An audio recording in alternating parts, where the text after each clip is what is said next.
Sourdough starter day 2 and some clarification.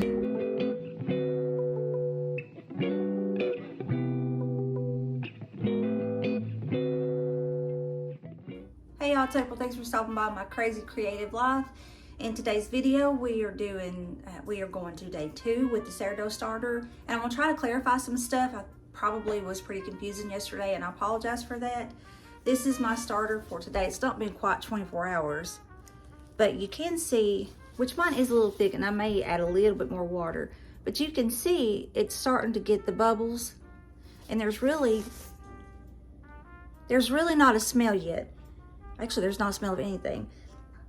As it starts going, you're going to start smelling like just a yeasty smell. It shouldn't be stinky. It shouldn't smell like it's ruined or anything. It's just going to have like a yeasty smell would, like a yeast bread or something like that. But it's not going to be anything that smells gross. If it starts smelling gross, then get rid of it and start all over again. So today, it being day 2, I'm not doing anything unless I add a little bit more water to thin it out some, because it is pretty thick. Then tomorrow, and this is I think where I may have got a little bit confusing. Tomorrow, I'm going to take about half of that out. So if that's what was left, I'm going to take about half of that out. Basically, whatever amount you take out, that's what you're putting back in.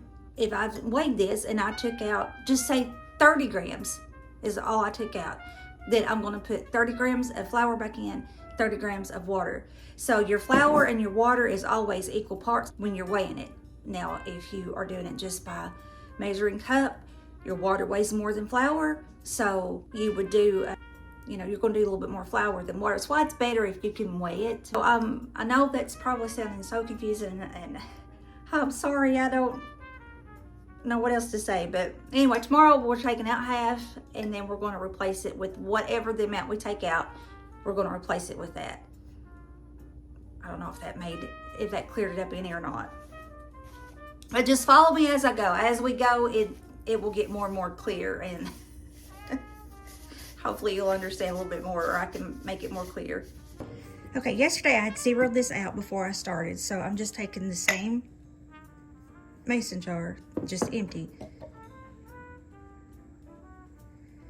and I'm going to zero it out. That way now it should just show me what's in here. So I've got about 113 grams.